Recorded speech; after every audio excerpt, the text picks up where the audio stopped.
Hi, everyone. I'm Deborah Winshel, joining you from BlackRock, where I lead our global social impact team, and I serve as the president of BlackRock Foundation.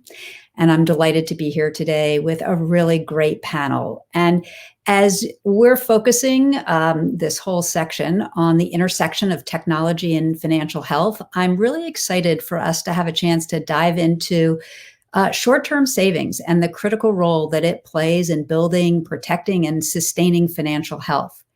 And while this conversation may seem more important than ever today, in reality, this was a problem that needed to be fixed well before COVID hit.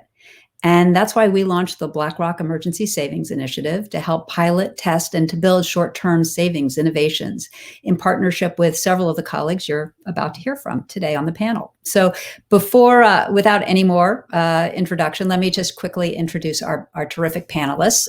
First, Tim Flacke, who's the Executive Director of Commonwealth, a nonprofit organization that builds financial security and opportunity for financially vulnerable people through innovation and partnerships to change systems. And we're proud to call them an organizing partner expert in BlackRock's Emergency Savings Initiative. Next, I'm delighted to be joined by Daniel Shakhani. He's co-founder of Salary Finance, a fintech that partners with employers to offer their employees low-interest salary-linked loans and other financial wellness products. And last but not least, we're joined by Abbey Wemimo, co-founder and co-CEO of Esusu, a rotational savings and credit building app that allows users to pool and withdraw money for income smoothing, and in turn shares data from each group with credit bureaus in order to improve credit scores. So as you can see, three really terrific panelists joining us today to talk about emergency savings. We have 40 minutes, so I want to dive right in. And before I do, I just want to take a second to remind you that please submit questions to me through the moderator chat, and we're really happy to answer questions, and we'll save some time at the end. So I want to start the conversation. First of all, welcome, gentlemen. And I want to start the conversation by basically some level setting in two areas. First of all, I just want to talk about what is emergency savings, because all kinds of things come to people's mind about short term. Is it building up for sort of a longer term protection? So I want to talk about that for a second. And then I also want to just talk about why in this moment, the criticality of having a short term safety cushion. So I want to talk about those two things, and then we're going to dive into some of the solutions that the three of you have brought to market. So first, Tim, let's start with you, if that's okay. Can you define for us emergency savings? What are we talking about?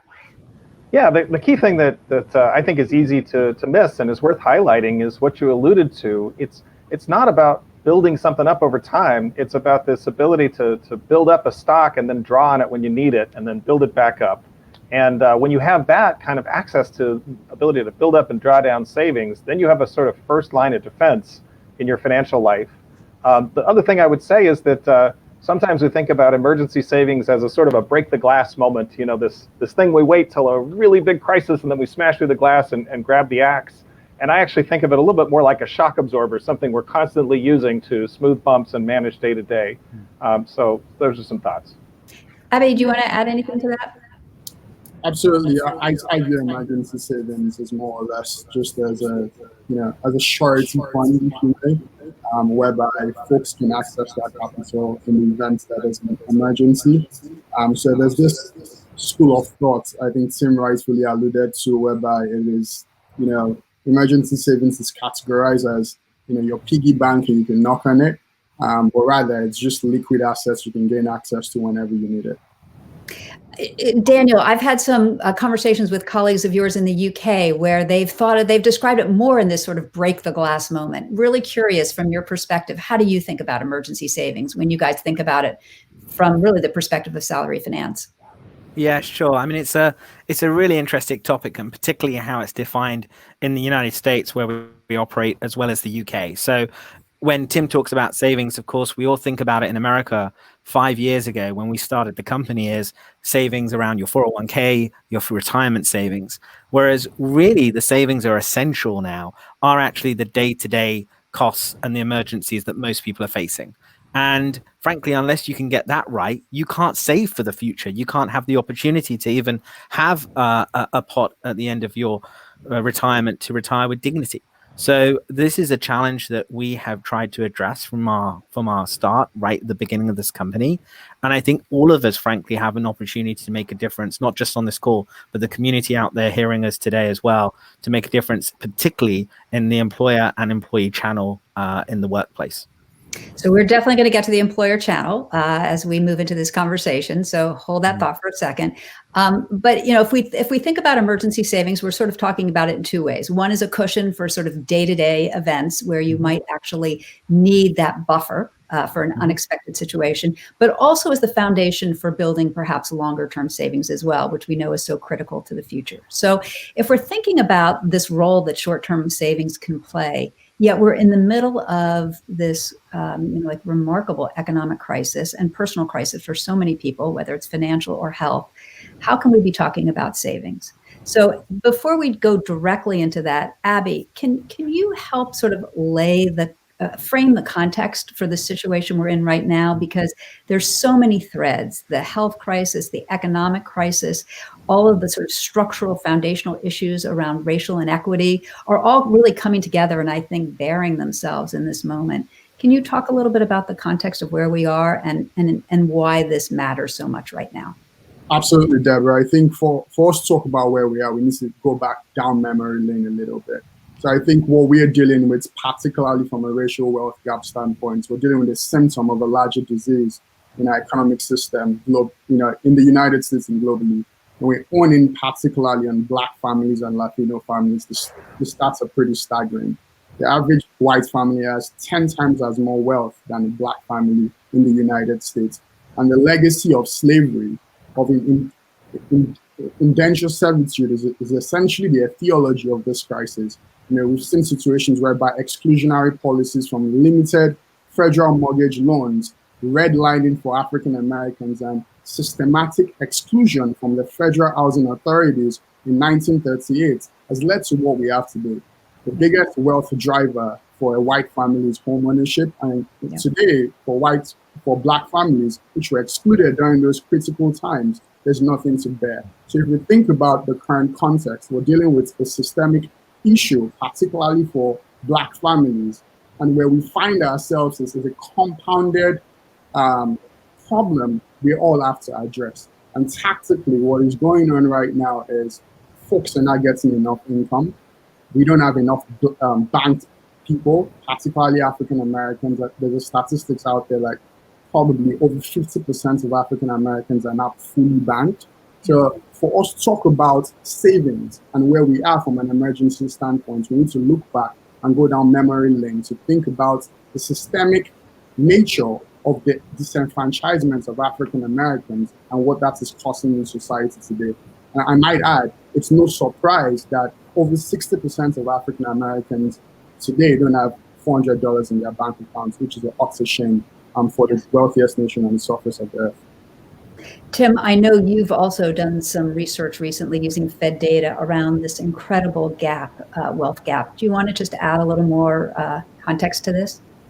Sure. I think I might be just extending what Abby has said, but at this point, I feel like so many of us have heard this Federal Reserve statistic about $400, which the latest 2019 data, I believe, shows 37% of all Americans say they couldn't handle a $400 emergency. But as Abby's already started, I mean, we looked at that data and then cut it by income. And if you look at the population under $60,000 in income, so that's right around the median income in the country, that 37% pops up to 58% who don't have $400. If we then look at under $60,000 and also women-headed households, it rises further to 61%. And then if we look at under $60,000 and Black households, it's 72%. So a figure that we've all heard and sort of, priced into our worldview, it turns out is just dramatically different for households who are at the intersection, especially of race and income. So I think that's a nice counterpoint to we need to know the history of how we got here, and we need to remind ourselves that we're living it every single day. And the only other thing I would say, just an observation, is that, I think one of the things we've seen in the conversation in this country in this year about racism is that we kind of need to get beyond this idea that it's just about how we treat each other individually, what our individual behavior is, And we need to be open to the idea that there are these institutions and systems that really shape our behavior. And we see a lot of parallels in our work to financial security that we just see over and over again, individual families and households saying, there's only so far I can get in cutting back on the lattes I drink or the choices I make. I also need a system around me that creates the opportunities I need and sort of helps me to attack financial insecurity. So it's an interesting parallel. Yeah, and I want to talk about some of the structural issues in a moment, but before we get to solutions, and Daniel, I'm going to go to you in a minute. Does it seem out of sync to be talking about building savings in a moment where so many families and individuals are under such tremendous pressure just to make ends meet day to day? Just curious to hear your thoughts. Anyone can jump in. I'm happy to take a crack at it. First of all, Deborah, it's not the most exciting business model, is it, to focus on? And I think that's a fact that most people haven't necessarily put time and energy around it until now. And arguably, you could say anyone who was struggling before the pandemic now has a multiplier effect of the impact on them as a result of this crisis.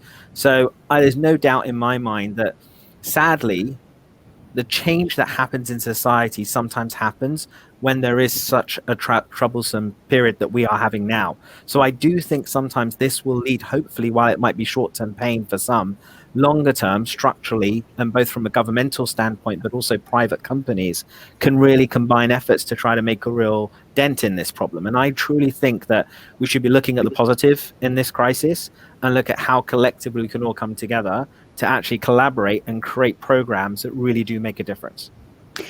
Daniel, do you want to just, first of all, it's interesting because you're coming at this from the UK, which is a very different society. On the other hand, statistically, doesn't look that different in terms of people and their sort of lack of cushion. Do you want to talk a little bit about the solution?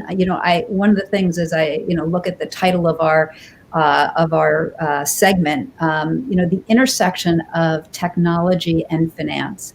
And this opportunity for innovation that we see every day is being driven by fintechs like yours.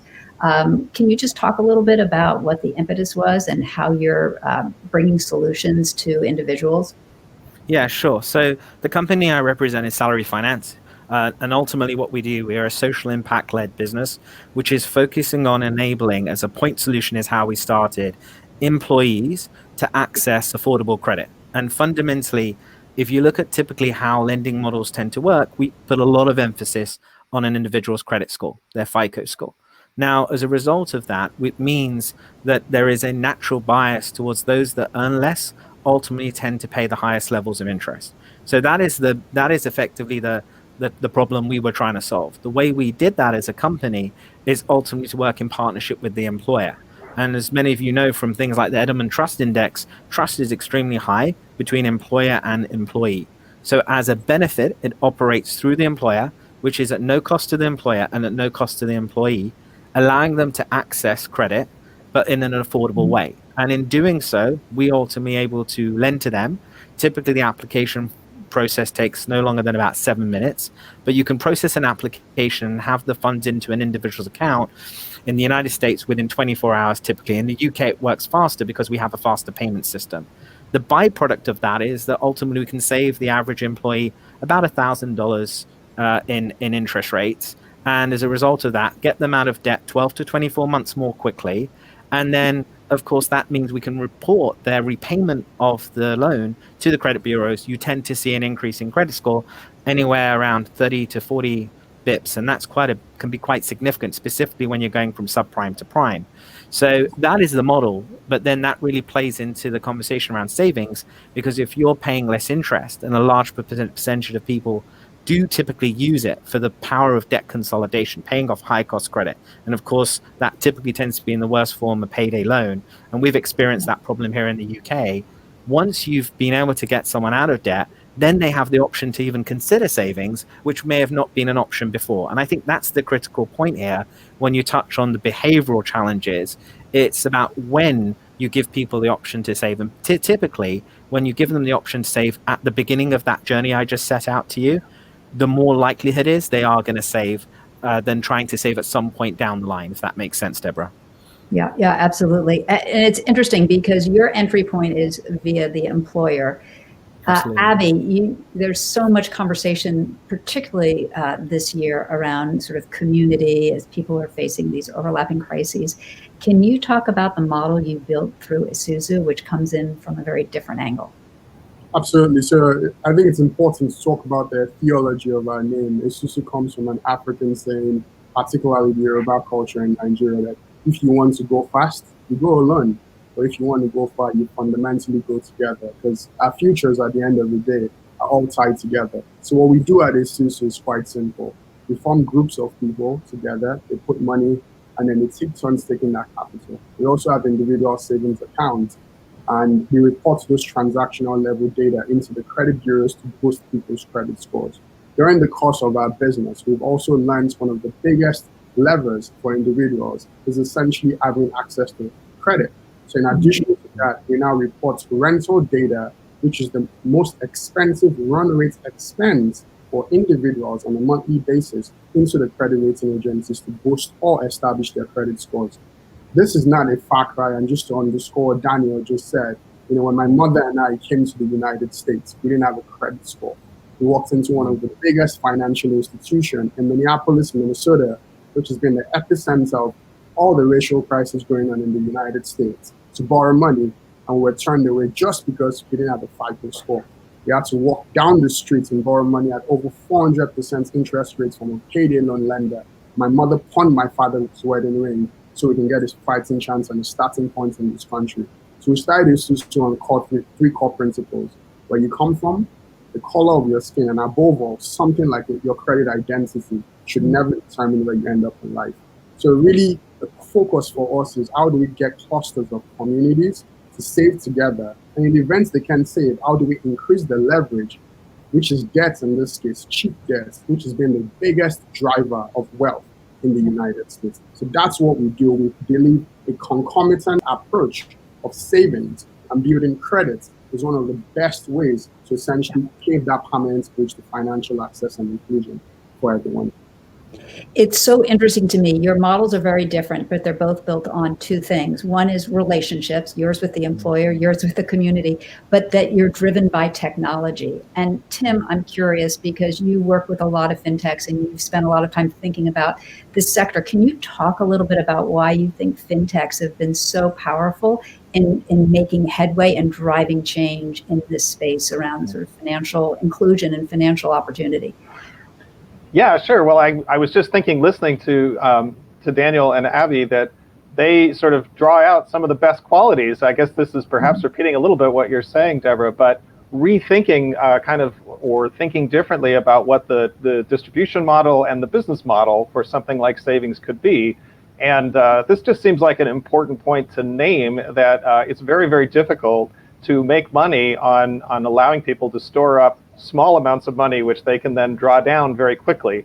And so it requires this kind of creativity to say, maybe it needs to be bundled together with credit repair, or in some cases lending. Or the other one that I hear that resonates a lot for our work is to think about who your channel partners are and say, an employer has a lot of reasons to be concerned about the financial security and welfare of their workers, other than making money on a savings product. And I feel like that's the kind of innovation that we see that comes from fintech. So yeah, I think there's something about the ethos of an innovation community that's very helpful. And then of course, there's just the operational pieces of being able to deliver products and services at lower cost in different ways through different platforms and form factors. That's also, we sort of take that for granted now, but is right there in the conversation as well. As I'm listening to you, you all describe models and this powerful role that fintechs are able to play in this sector. I'm wondering how you think about what success looks like. How do you measure, both for the individual and for your model, particularly because emergency savings, it's not like 401ks or retirement, which is the bigger the better, right? There's this usage component. How do you guys think about, or how do you know if your model is successful? Abby, you want to start with you and then Daniel? Absolutely, happy to start. Sure. So at Esusu, we use three core metrics. Number one is the average credit score increase or the established credit scores. And if you don't have a credit score, you might end up like what happened to my mother and I, where you go borrow money at over 400% interest rate. Our hypothesis, which is true unequivocally, is if you have a good FICO score, established around 650, you can get access to cheap debt, which is the biggest driver of wealth or from a foundational standpoint. So that's number one. Number two is your savings amount. So we have partners. We've actually worked with same at Commonwealth also to essentially make sure people can save well. We have partners whereby we curate things like matched savings, whereby we create a set goal. If you have an exorbitant debt obligation or a particular goal you want to reach, like put down a down payment on a mortgage, how do we help you get to that goal and hold you accountable that that money is essentially embargoed for that particular goal? And if you complete that particular task, we essentially measure it and say, yeah, this is an impact. You're either driving debts down if you're paying down a credit card debt or paying down a payday loan debt, or you're using it to put down a payment on your home, which can essentially help you drive wealth. And number three is essentially your cash flow information, because we leverage the power of technology and we do have a tapestry of data when it comes to things like your credit score information, the bank account information.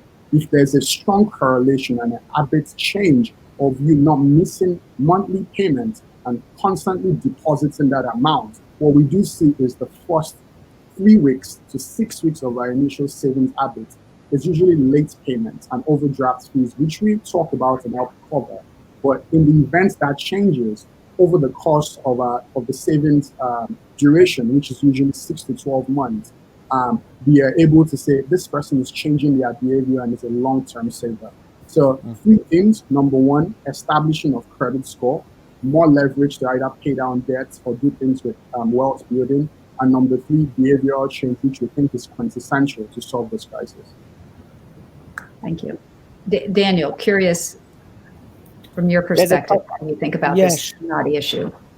Sure, Deborah. I mean, there's two perspectives to think about in our model. One is from the employee perspective, but the other perspective is from the employer as well, right? And then you can look at the broader impact in terms of the national change one can make. So from an employee perspective, there are so many factors for us. First and foremost, being able to get the message to the people that they know there's an alternative out there that can help, right?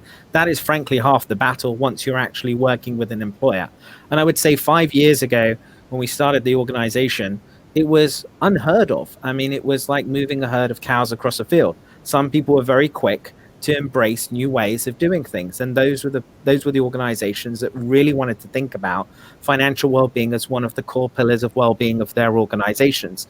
Today, it's become mainstream. And so getting the message to people, being able to make it accessible and easy to go through the process is a key factor. Being able to get the money to those people as quickly as possible, but for them not to be able to pay a penalty if they need to pay it back early. And then moving forward, ultimately making sure that we can monitor their credit score and report that back to them and to their employer is essential. So that then drives into the fact that if you can drive retention and ultimately keep the employees or attract employees that you wouldn't have done previously, that's a really key factor in the model that operates. And I think that now we've got to the stage where we've seen significant amounts of interest saves, over 80 million. And as a result of that, you think about how much of that could then go back into a savings program is a very exciting opportunity, but you've got to be an enabler. So I do think that we have now got to a stage as a business where, we work now with well over 500 companies worldwide. And as a result of that, the collective power of bringing those people together, when one employee goes from one company to another, you could effectively re-link into the program, the savings program or access to credit program or financial education, or then, of course, rolling out and thinking about other products that are critical for moments that matter throughout the life of that individual. Yeah, it's interesting. In the world we're entering, portability is so critical, right? For Absolutely. any product like this. If I can sorry, Deborah, one last point, if I may. Portability, not just as employer, but also the gig economy, the contract worker, which is a massive area which we mustn't forget about. Yeah, no, Sorry. exactly. I'm just, I'm thinking about how, as you both describe your model, scale is the holy grail, right? This is an area where employers, record keepers, payroll providers, the gig or companies, if so to speak, are the ones who really have the distribution. Tim, do you want to talk a little bit about how you see fintechs in their role of sort of driving this system level change and the role that they can play actually to drive some of this innovation into what is a fairly robust and sort of stable system that we have right now? Yeah, no, I'd love to, and specifically in one area, but I think one thing I want to say to tie us from the last conversation, so we have the luxury at Commonwealth of not being a specific provider, and therefore when we think about success, we get to think about it in macro terms. Mm-hmm. And I would say we don't want to lose track of the supply side. There are still lots and lots of people in this country who we see over and over again don't need any persuading of the wisdom of saving. They don't need, they don't need someone to quote unquote teach them to save, but they really don't have a good option to do it. So I think we should together keep our eye on the supply. And then the second thing I would just add to the great things that both Daniel and Abby have said is, we tend as an industry, as a group, to focus on the objective metrics. And I think that's right. What are the real measurables? But the other thing we need to not discount is the subjective metrics. And one of the things that's especially powerful about having savings, it's one of the few financial things you do that you feel genuine pride and agency around. And, borrowing money is necessary, but it rarely leaves us feeling better off. And so I want us to keep that in mind as individual firms and also as a collective, that there is something really good for us in a sort of public good way when more people feel confident and secure and as if they played a positive role in their own financial future. But to the question you asked, the thing that we're spending a lot of time thinking about and are super excited about is we have this enormous infrastructure in the United States around retirement. And we have this somewhat rare thing, which is a sort of a consensus that we should have an employer-based retirement system, that makes sense to be supported by public policy, that the robust industry that exists is a good and necessary thing. And so we think it just makes a ton of sense to extend that retirement system and infrastructure to the day-to-day reality for, by some estimates, 78% of us say we feel we're living paycheck to paycheck. So that's a lot of words to say that system should be able to support short-term savings. And I think it's already come up. I think there's good reason to believe that will help with the long-term savings too. But as a starting point, we can just to make sure we address that supply side and make sure more people have an easy, convenient, affordable, kind of smart way to save. And so when then we get to the question of fintechs, a lot of that retirement system, the innovation edge of that system tends to be shaped and driven by fintechs. We talk a little bit about the model or the parallel from the student loan space and how fintechs really drove our attention around student loans as an employer problem, something for employers to pay attention to. And we now see that has adopted or spread throughout the entire record keeping and retirement industry as a feature that you want to offer. And so we would love to see that same thing happen with fintechs showing old school legacy and very large scale providers in the retirement space how they can add an emergency savings feature. And if I could just go on for one more moment, one thing that the retirement system has had great success with is automatically enrolling workers into retirement savings. It's widely accepted as sort of this revolution in the retirement system. And we now see an opportunity to do that with emergency savings, to automatically enroll workers into some amount of emergency savings. Of course, they can opt out. And we have some regulatory guidance from the Consumer Financial Protection Bureau that allows greater clarity for employers who want to test that out, who kind of agree with us. That seems like it could be powerful.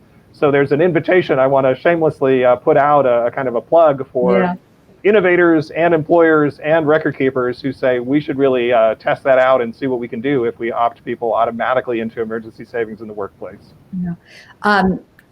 Tim, thank you. And there was, one comment you made at the beginning that I just want to hone back in on for a second, because it often comes up, and I know it's something you're all so attuned to, that most people want to save. It is a universal feeling, and it's not for a lack of education or understanding or appreciation or financial sophistication. It's usually just, are there readily available, compelling, cost-effective ways to save. And the supply side comment that you're making is really what we're all talking about. Make it easy, make it available. And this isn't an issue that a small percentage of our country or the UK are facing. As you say, 78% of people say they're living paycheck to paycheck pre-COVID. So I think it's really important that we're talking about solutions that people are looking for. You don't have to find people or convince them that this is something that they want to do. I'm going to quickly go to some questions, and then we may come back and have time for me to ask a few more. But from the audience, how is the pandemic impacting savings? And do you think that that there will be a change in consumer behavior long term with regard to savings post-COVID or as we move out of COVID? Anybody want to jump in on that? A couple of thoughts I have, I'm happy to share. So I think if you look at the data, and we do an annual report of 10,000 employees, both in the UK and the US, fundamentally, we've seen there are two types of people during COVID. Those whose jobs have been affected significantly, and those that frankly haven't been affected so much, if I just simplify it. And those that have been affected, the people that have always been advised to save for a rainy day and for unexpected issues, are needed right now, ultimately, to get to a point where they have an unexpected loss and they have a solution there. They've ultimately been in a position where they've had the fortune of being able to do something about it. And people who haven't got any savings are really, really struggling. People are having to move back into their parents' home. They have to save on rent. And to Abby's business, is such an instrumental part of that data configuration and data collection to help people improve their credit scores. And those that do have savings are having to dig into them significantly more than expected, using that to pay for essentials in case the government furlough schemes doesn't cover all their costs or isn't available to them. That's a real problem. I think where jobs haven't been affected, those people who are still getting paid, this is actually leading to a lot more what I call accidental savers. People who ultimately get to a stage where people's outgoings have gone down, but people are in a position where they're not going on holiday. They've cancelled their holidays, of course. And that means people who have never saved have started to save, frankly, more than ever before. And interestingly, one of the things we found is within our own initiatives and working with the government programs like in the UK, the HMRC Help to Save, or with Deborah, yourselves, and BlackRock and JP Morgan on the Nest Sidecar Savings Program, which talks to Tim's point about almost auto-enrollment and bringing people into an actual savings cycle. I think that, frankly, is one of the biggest plays we have today. And then almost getting through to a marketplace of saving solutions that people can choose, to me, makes a lot of sense as well. So almost kind of the part of the problem is that we know there's a big problem in society, I think, but we don't always know how big that problem is for our employees. And I don't think we've talked about that necessarily on this session so far. So being able to measure the size of the problem within your employee base is an essential part of this. And we've really spent a lot of time trying to understand that space and be able to say, if we can save people X amount or help them in this way, this is the outcome we can achieve. And I think that's some of that's certainly the ways we've seen it impact the employee base during COVID. Abby, what about on your side? Absolutely. Thanks, Daniel. So we have access to real-time data. We can see cash flow information with linked bank accounts. We can also see, the folks are drawing down on the savings accounts, and we have coverage in 42 states in the union. So what we are finding, which is contrary to what we expected and planned for, we planned for disaster. But the news I have for you is we're growing from a savings standpoint 22% month over month. It makes no sense. So we've spoken to chief economists and spoken to a whole bunch of folks in this sector, and two hypotheses come to mind when we look at the tapestry of data we have access to. Number one, with the CARES Act in the United States, there's a huge influx of capital that came at a big chunk to people that traditionally don't have that access to disposable income.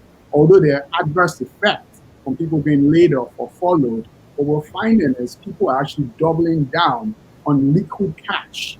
Or rather, when you look at the debt to equity ratio, from a debt standpoint, they're taking on more debt. So it's a very, very interesting revelation. I don't know if it's evangelism, thanks to the good work Commonwealth is doing and BlackRock and others in this space. Telling people you need to save more is making them not touch their emergency savings or what's in their savings account, rather taking on more debt. the jury is out in terms of what we're going to do to that, what is going to happen to that debt. So, we're seeing savings go up to 2% month over month, but debt to equity ratio is going up around 31% month over month. So that's a big issue. There's no balance there, but the win here from COVID is people know the importance of having liquid cash so they can use that capital in the event they need to use it for an emergency. And thanks to the CARES Act, they have access to that capital. But what we need to be worried about at this juncture is the amount of debt people are taking on. It's quite alarming for us when we see this data. Yeah. Abby, another question we just got, which I know is hard to answer in isolation, but one of the questions is, how much should people be saving? Like, what is the right amount of emergency savings for you to have and maintain like good financial health? It's a fantastic question. From what we see, Deborah, we would benchmark that now to $1,200.